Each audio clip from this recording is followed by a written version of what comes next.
So today we're going to be on section 13.B. You guys read this yesterday, highlighted, and answered some questions, okay? So we're going to get to those questions here in a little bit, but right now I want to focus on each section, okay? So if you want to turn the lights off so that you can see to take notes, you may. If you cannot see to take notes, then let me know. So the skin is referred to as the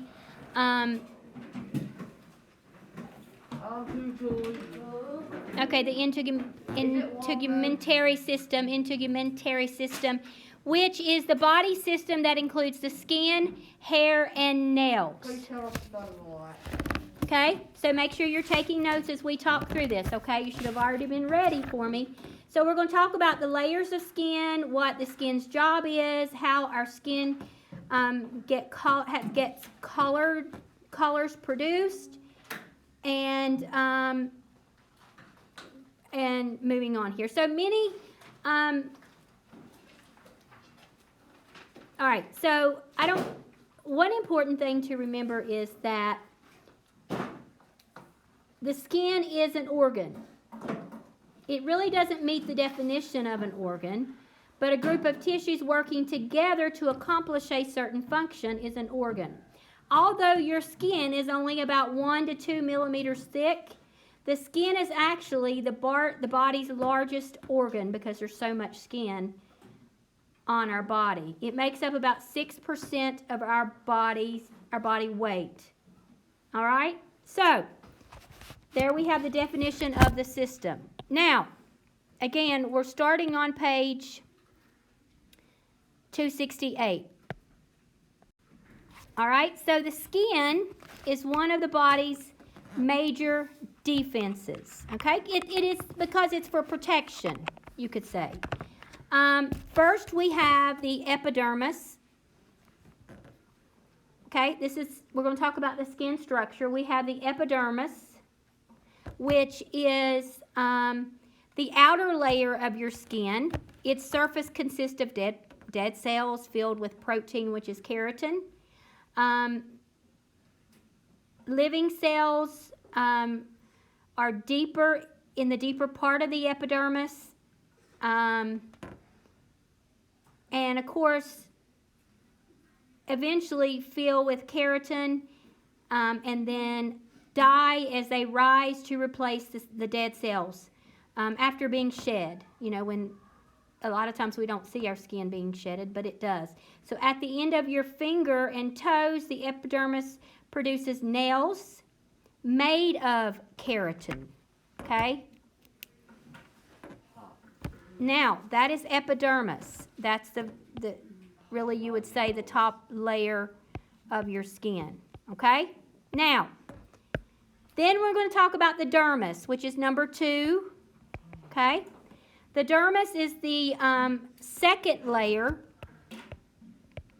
Okay, you might want to write that down to go along with that. But it is the second layer, and it consists of connective tissues. It contains blood vessels. I don't think, but it continues on with the dermis on the next screen as well.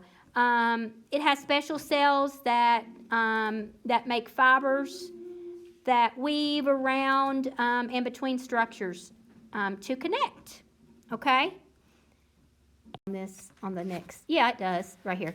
Okay, I'll go back. Now, subcutaneous layer, which is below the dermis, consists of, actually that's number 3. It's not continued on. So the subcutaneous layer is your third layer, and it is below the dermis. It's really not part of the skin because it consists of loosely arranged fat cells and fibers. The fat cells help with, and you don't have to write this down, or maybe you can, yeah, it helps with cushion. I think. Let me make sure I'm going to tell you right. Yeah, it helps with cushion and to insulate your body.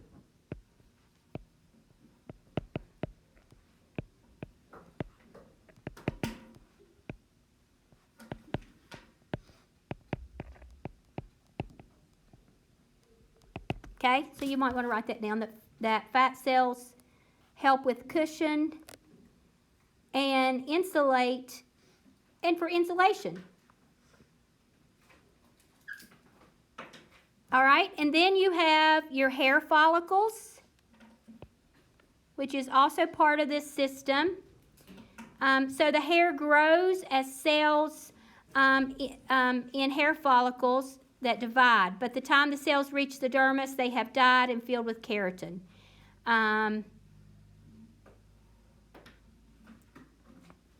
Hair follicles have like an oil gland.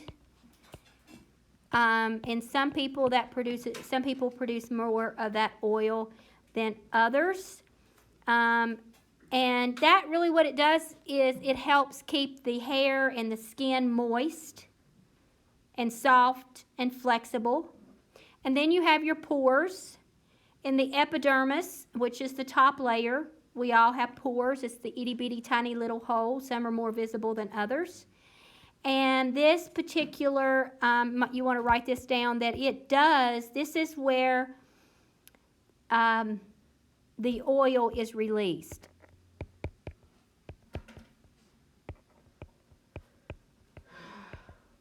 Okay? So now you know about your skin, but how does it work to protect your body and how to maintain balance? That's what we're going to talk about next, okay? Skin functions, all right? So you're going to write these down, and then a couple things I'm going to write out from them for you to know. Sensation. Now, your skin consists of a lot of nerves and nerve endings, so that respond to the cold, heat, and touch and pressure, okay? So the sensation, it's a response to cold, heat, touch, pain, and so on. Okay, you can write those down. But sensation is response to cold, heat, touch, pain, like pressure on your skin, those type of things. All right, so there you have it for sensation. Now let's talk about protection. How does the skin protect us? Well, in addition to protecting you from germs, your skin also protects you from friction. Okay? Yes? It also protects your bones and your blood. It does protect the inner layers, or in the inner part of your body. Yes, it does. So when the skin is exposed to like an intense friction, like heat, or those type of things, then your skin works in ways to protect. So fluid collects in the space and a blister forms. But if the amount of friction isn't too great, the skin responds by producing more cells in the area and experiencing friction. Now, so it basically protects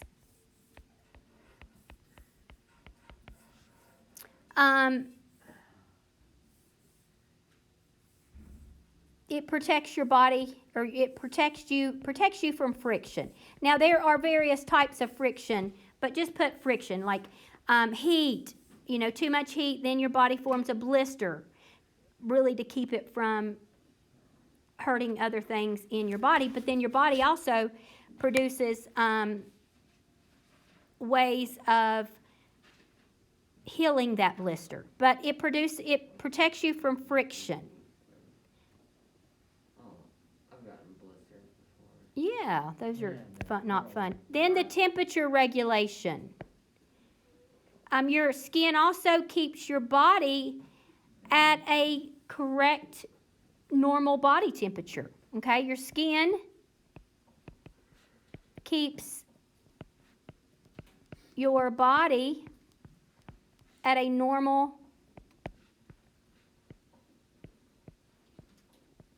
temperature.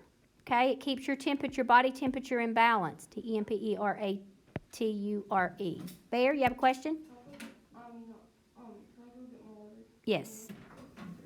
Miss Odell. Yes. Moving on, guys, with temperature regulation. So when your body gets too warm, listen closely.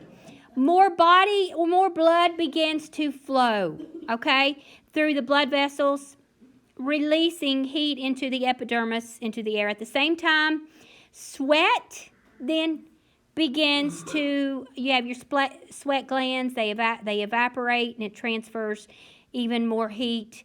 When you are cold, less blood flows, okay? So when you are warm, more blood flows. When you are cold, less blood flows. All right? Now, have you ever seen goosebumps on your body? Yes. Okay, those form when you're, it's just little bumps. I call it like chicken skin, because like little bumps begin to, you know how when you get cold and you get these little bumps on your skin, Yeah. they kind of form up. Like Yeah, that's this? when you're cold. No, it's like it's goosebumps when you're cold. I don't think I've seen that before. You may not have had those before. Okay, now, moving on here to vitamin D. Are you talking about a warts? No, I'm just talking about little bumps on your arms that form when you get real cold. They call them goosebumps. I call them chicken skin. Oh, I don't know if I had that or not. I don't think All right. so. Well, vitamin D. We get most of our vitamins that we need from food, but vitamin D is different. When exposed to a moderate amount of sunlight, our skin makes vitamin D. Okay? So when exposed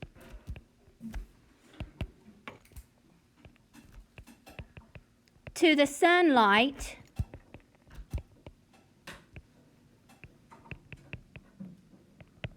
our body absorbs vitamin D. So if you stay inside all the time and you don't go outside and expose your body to vitamin D, then you could become vitamin D. All right, now let's talk about the word melanin. Melanin, listen closely, is the brown pigment that determines human skin color. Okay? So there are special cells in the epidermis part of our skin that produces the melanin. So I do want you to know that this is produced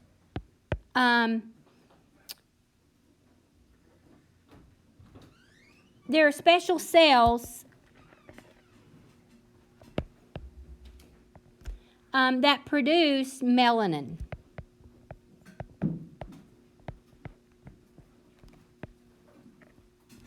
In the epidermis. Okay? Now, special cells in the epidermis produce melanin, and then that, of course, transports it to other parts of your cells. So the genes that code for production of melanin has two different alleles. Okay? One allele codes for a lot of melanin. I don't know if you see something here. Okay, got that over here. Yeah, it does. So all humans have the same skin color. But the genes that code for the production of melanin have two different alleles. Okay? Let me go back to this and write this down. But one allele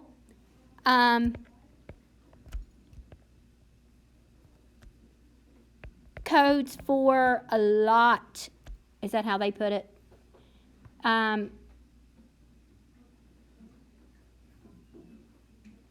It codes for a lot of melanin, which makes a person darker, the more melanin that you have, okay?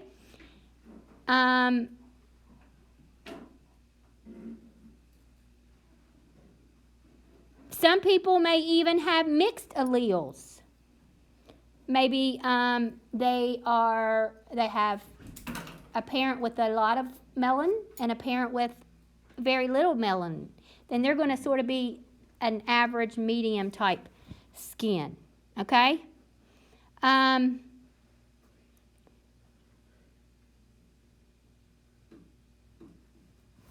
Moving on. Hold on. All right. Now, here we have a chart. Okay?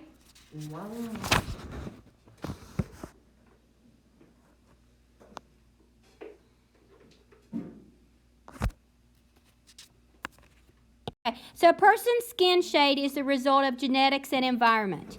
All people are descended from Adam and Eve. And then over the years, the sinful human beings began to use skin colors as a way of viewing themselves as better than others.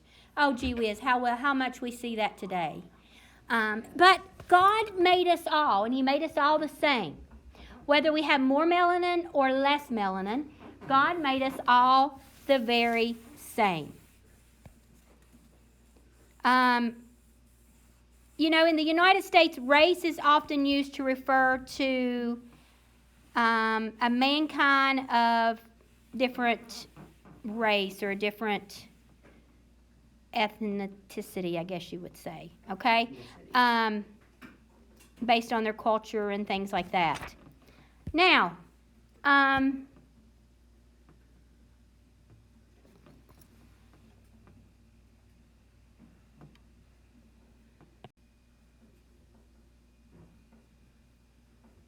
so how does a callus protect the skin?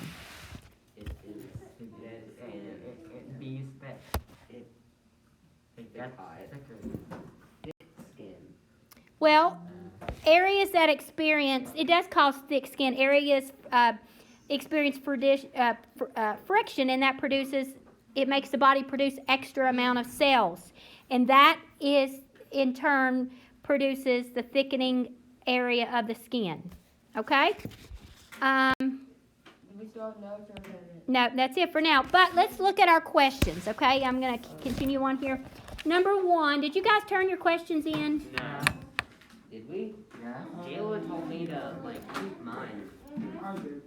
What is the name of the top layer of human skin? That would be the epidermis. That's the top layer is the epidermis. Okay? Top layer is the epidermis. Number 2, which layer of skin contains the nerve, blood vessels, and sweat glands? Dermis. That is your dermis. D-E-R-M-I-S. That's number 2. Number 3, make sure you fix these, okay? And then we're going to turn them back in, okay? Number 3, what type of tissue primarily make up the 2 layers of skin? Epithelial. Yes, exactly. Good job. The epithelial and connective tissue. That's number 3. Number 4. Yes, I will be happy to. I'm going to repeat number 3, and that is epithelial and connective tissue. And can you spell apathy? Well, it's EPITHELIAL.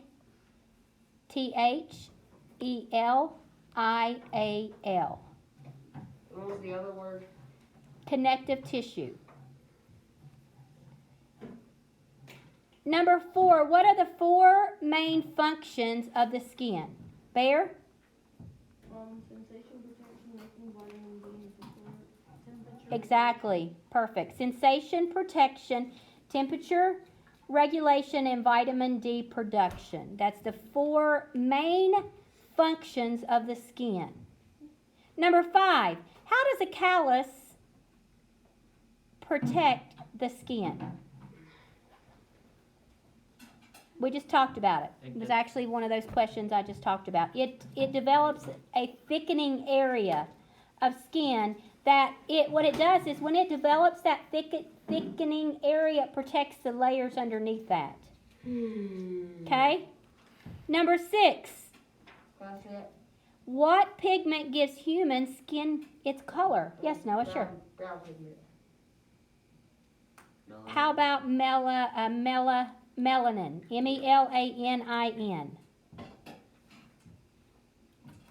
I didn't even see the questions down.